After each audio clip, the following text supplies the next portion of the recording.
Muito bem, então vamos lá. Olha, antes de mais nada, já dá um curtir, já dá o seu like nesse vídeo, que à medida que ele vai rolando, às vezes acaba esquecendo, e isso ajuda bastante a gente que está fazendo nessa plataforma do YouTube. Se inscreva no meu canal, Gleison Macalas, inscritor. A gente está sempre procurando fazer conteúdo sobre filmes, histórias em quadrinhos, cultura nerd, que são as coisas que a gente ama de paixão e tem o maior prazer em estar falando sobre elas, ok? Depois da vinheta, eu vou falar no principal ícone cultural da Marvel Comics. Bom, aí eu já denunciei, hein? Você já deve estar sabendo de quem eu vou falar, não é? Logo depois da vinheta, ok?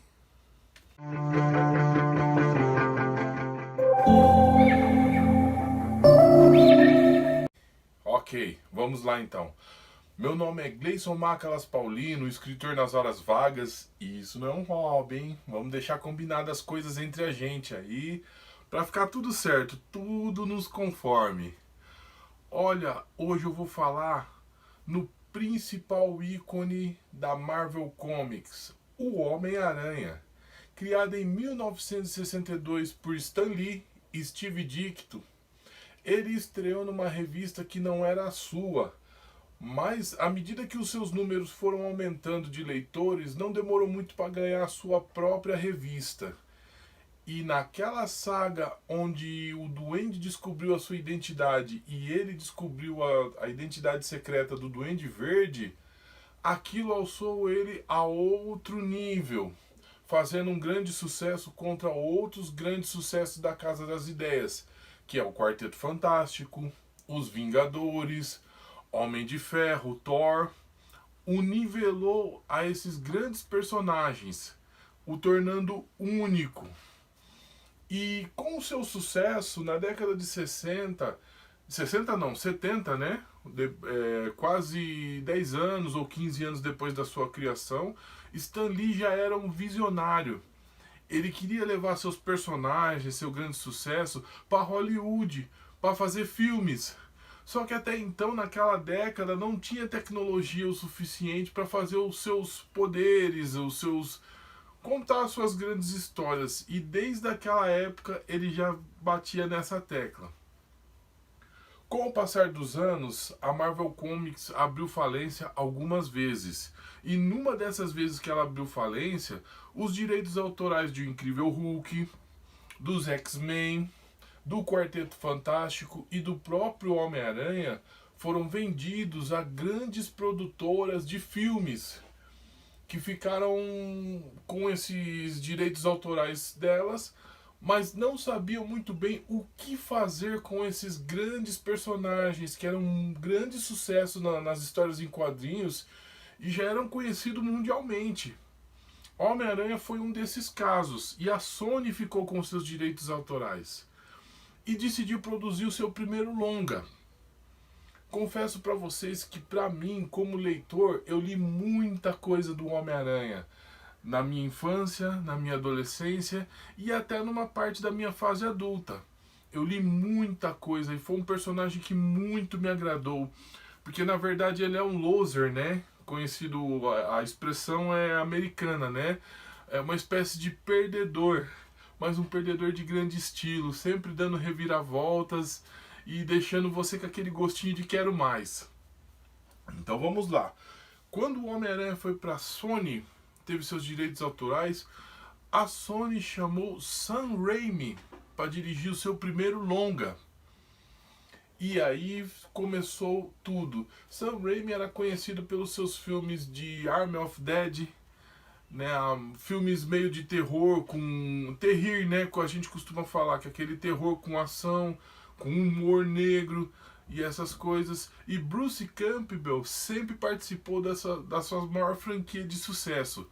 Ele fez também Darkman, Vingança Sem Rosto, que é um filme praticamente de super-herói, um personagem dele, criado por ele para histórias em quadrinhos, que ele jogou para película. E a maioria, não só de fãs de quadrinhos, como cinéfilos também, tem um grande carinho por esse filme, que ficou muito legal na película. Então vamos lá, voltando ao tema. Homem-Aranha, o filme, ele chamou Tobey Maguire para fazer o papel. E até então, Tobey Maguire era um ilustre desconhecido em Hollywood. Não tinha feito nenhuma grande produção de nome, isso, aquilo. Kirsten Dunst, sim, já era popular, já era uma atriz famosa em Hollywood, jovem. E William Dafoe para dar vida ao Duende Verde. Olha, confesso para vocês que esse filme eu assisti no cinema e foi atemporal. Foi muito bacana ver esse filme no cinema. Cara, foi como revisitar os grandes histórias dos quadrinhos lá de trás, só que na película. E Sam Raimi acertou em cheio com a sua forma única de contar a história, principalmente na hora que ele está fabricando o seu uniforme, que vai misturando as imagens, assim, pensamentos, imagens. Na cena que ele está se despedindo dela, que ela entra no carro do namorado, que ele começa a pensar em carros, veículos. Uma forma única de contar a história.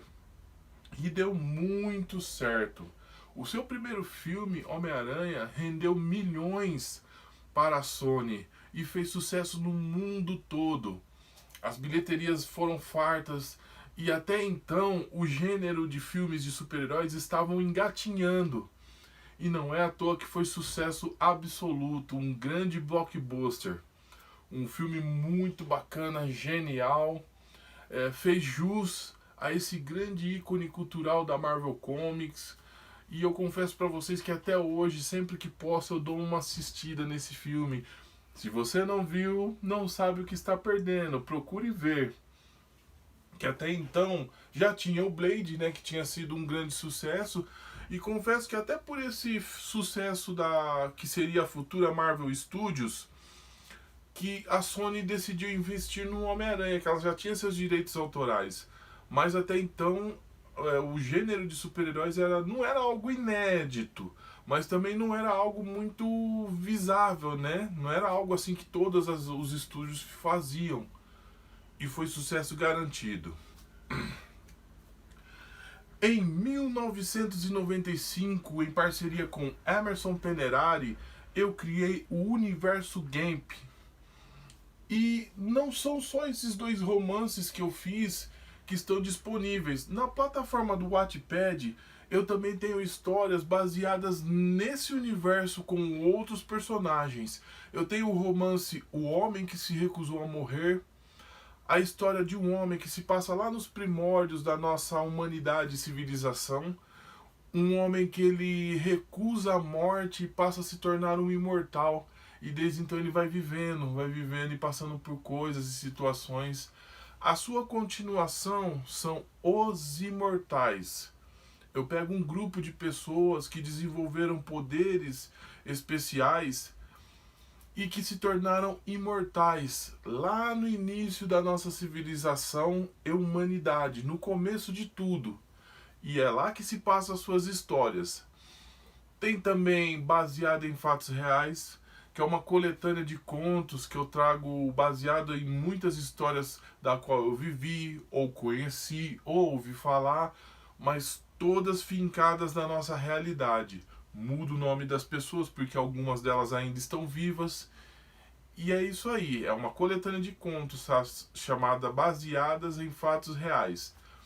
Tem também o Cavaleiro Celestial, que é a história do Neandertal que foi fundido a uma força suprema de codinome Cavaleiro Celestial, que contém 1% de todo o poder do nosso Deus Todo-Poderoso. E com esses poderes, sua história vai além da imaginação. Tem também o meu romance policial Guerreiro Urbano, da qual eu trago a história de Cassius Clay, que passou pela Polícia Militar, Polícia Civil, Polícia Federal e por último acabou no Serviço Secreto do Governo do Brasil como um agente de campo. Esse romance policial está completo com início, meio e fim, e um pouco lá na frente eu vou lançar a sua continuação.